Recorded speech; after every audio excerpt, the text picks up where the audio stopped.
Assalamualaikum warahmatullahi wabarakatuh. Perkenalkan, nama Ulun Muhammad Tahir Fikri. Di sini Ulun ingin mempresentasikan mengenai hasil dari makalah Ulun, yaitu tentang analisis isi alias konten analisis. Nah, mungkin di dalam sini nantinya akan ada penjelasan mengenai sekilas tentang penelitian kepustakaan dan juga mengenai analisis isi tersebut. Nah, jadi langsung saja akan saya jelaskan. Yang pertama, sekilas tentang penelitian kepustakaan. Nah, jadi penelitian kepustakaan adalah studi yang mempelajari berbagai buku referensi serta hasil penelitian sebelumnya yang sejenis yang berguna untuk mendapatkan landasan teori mengenai masalah yang akan diteliti. Nah, jadi untuk penelitian kepustakaan ini nantinya akan dijelaskan lebih lanjut di dalam bahasan selanjutnya. Yang pada intinya untuk penelitian kepustakaan adalah penelitian yang meneliti buku referensi serta hasil penelitian sebelumnya yang sejenis.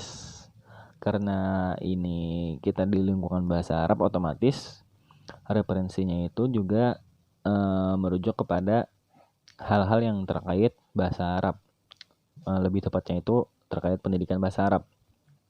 Nah, di mana untuk penelitian kepustakaan ini berguna untuk mendapatkan landasan teori mengenai masalah yang akan kita teliti. Lalu selanjutnya mengenai analisis isi. Nah, di analisis isi ini sebenarnya untuk jika menilik ke dalam sejarah, di analisis isi ini ada beberapa pendapat yang dikemukakan, bahwa ada pendapat yang lain bahwa pada sejak zaman Aristoteles sudah ada hal tentang analisis isi ini. Nah, selain daripada itu, namun yang paling dikhususkan itu, yang ibaratnya itu yang memang mendekati itu kata si Krependorf. Nah, bahwa untuk penggunaan analisis isi ini dilacak pada pertama kali pada abad ke-18 di Swedia. Nah, jadi di sana itu ada sebuah buku populer yang berisi 90 himne berjudul Nyanyian Zion, Song of Zion, yang lolos dari sensor negara dan kontroversi di kalangan gereja Ortodoks Swedia.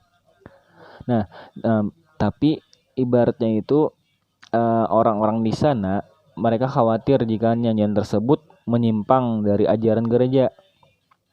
Jadi pada kalangan gereja kemudian mengumpulkan sejumlah sarjana yang memang tepat di bidangnya. Ya. Nah, jadi sarjana tersebut tadi meneliti himne tersebut. Himne itu tadi yang meneliti buku yang berisikan himne-himne. Nah, artinya kan itu tadi sudah hampir mendekati mengenai analisis isi, karena si sarjana tadi meneliti. Nah, lalu untuk lebih lanjutnya itu di dalam analisis isinya tadi, sebagian sarjana menghitung simbol-simbol agama yang ada dalam nyanyian, sementara sarjana lain menghitung simbol yang sama dalam nyanyian resmi dan membandingkannya dengan buku Nyanyian Zion. Nah, itu tadi mengenai sekilas tentang analisis isi. Dan pada hasilnya itu adalah ternyata tidak ada perbedaan di antara keduanya. Nah, selanjutnya di sini ada beberapa pengertian analisis isi berdasarkan pendapat dari beberapa ahli. Yang pertama itu dari Berelson dan Kerlinger. Mereka berpendapat bahwa analisis isi merupakan suatu metode untuk mempelajari dan menganalisis komunikasi secara sistematik, objektif, dan kuantitatif terhadap pesan yang tampak. Nah, jadi ibaratnya itu kata mereka, analisis isi itu ibaratnya itu ada sebuah metode, di mana metode itu menganalisis komunikasi secara sistematik. Dan juga menganalisisnya itu secara objektif dan kuantitatif terhadap pesan yang tampak. Nah, itu tadi menurut Barelson dan Kerlinger. Sedangkan untuk yang kedua itu menurut Krippendorff lagi. Nah, jadi menurut Krippendorff, analisis isi adalah suatu teknik penelitian untuk membuat inferensi yang dapat direplikasi atau ditiru dan sahih datanya dengan memperhatikan konteksnya. Ya, ibaratnya ini untuk Krippendorff ini tadi beda tipis dengan apa yang katanya di si Barelson dan Kerlinger ini tadi. Namun untuk untuk Krippendorff ini dia sudah mengkhususkan di mana ibaratnya itu dalam ini sudah ada konteksnya dan juga bisa dapat ditiru analisis isi. Nah, lalu untuk Weber, analisis isi adalah sebuah metode penelitian dengan menggunakan seperangkat prosedur untuk membuat inferensi yang valid dari teks. Nah, mungkin di sini dapat disimpulkan bahwa analisis ini adalah sebuah penelitian yang menganalisis. Kalau merujuk kepada penelitian saya mengenai buku ajar, artinya analisis isi di sini adalah penelitian untuk membuat inferensi yang valid. Di mana inferensi yang valid itu secara sistematik, objektif, dan kuantitatif dari konteks yang kita pilih. Selanjutnya jenis dan pendekatan penelitian yang dilakukan penulis. Ya, untuk hal ini mungkin lebih merujuk kepada bab 3 metodologi penelitian.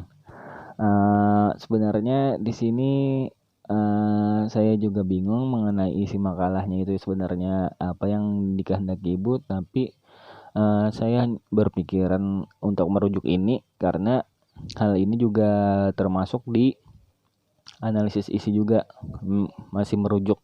Nah, jadi untuk jenis penelitian yang dilakukan oleh penulis adalah jenis penelitian literatur atau disebut juga penelitian kepustakaan atau library research. Penelitian kepustakaan adalah kegiatan penelitian yang dilakukan dengan cara mengumpulkan informasi dan data dengan bantuan berbagai macam material yang ada di perpustakaan. Nah, dalam hal ini adalah buku. Selain itu, penulis juga menggunakan penelitian analisis isi atau content analysis, yang artinya suatu model yang dipakai untuk meneliti dokumentasi yang data berupa teks, gambar, simbol, dan sebagainya. Imam Suprayogo mengutip ungkapan dari Richard Booth dalam bukunya Content Analysis in Communication Research. Mohon maaf karena itu ada kesalahan pengetikkan sedikit. Nah, jadi dikemukakannya analisis isi merupakan teknik sistematis untuk menganalisis isi pesan dan mengolah pesan atau suatu alat untuk mengobservasi dan menganalisis dokumen perilaku komunikasi yang terbuka dari komunikator yang dipilih. Nah, jadi untuk intinya untuk yang penelitian analisis isi ini tadi untuk menganalisis sebuah buku teks. Hal ini untuk analisis isi ini tadi, analisis isinya itu merujuk kepada penelitian kualitatif, sehingga bisa mendeskripsikan dan menganalisis isi dari buku teks itu tadi, merujuk kepada 4 aspek, di mana 4 aspeknya itu aspek budaya, aspek psikologis, bahasa, dan pendidikan. Selanjutnya mengenai subjek dan objek penelitian. Subjek penelitian ini adalah buku bahasa Arab mahasiswa Madrasah Aliyah untuk siswa, merujuk kepada KMA 183 tahun 2019 yang diterbitkan oleh Kementerian Agama Indonesia. Sedangkan objek penelitiannya adalah materi mufradat, kelas 10 aliyah. Sumber data dalam penelitian ini dibagi dalam dua jenis sumber data, yaitu sumber data primer dan sumber data sekunder. Sumber data primer adalah data dalam bentuk verbal atau kata-kata yang diucapkan secara lisan, gerak-gerik, atau perilaku yang dilakukan oleh subjek yang dipercaya. Dalam hal ini adalah subjek penelitian atau informan yang berkenan dengan variabel yang diteliti. Sumber data primer yang digunakan penulis dalam penelitian ini adalah buku ajar bahasa Arab MA kelas 10 yang diterbitkan oleh Kementerian Agama Republik Indonesia pada tahun 2020. Sedangkan sumber data sekunder adalah data yang diperoleh dari dokumen-dokumen grafis, tabel, catatan, notulen, rapat, foto-foto, film, rekaman video, benda-benda, dan lainnya yang dapat memperkaya data primer. Namun untuk sumber data sekunder ini masih belum penulis dapat dan dicari karena penulis masih belum ada mencek ke perpustakaan fakultas, karena kalau mencari di internet ini lumayan susah karena banyak buku-buku yang berbayar, sedangkan buku yang dikehendaki penulis masih belum dapat dicari. Nah,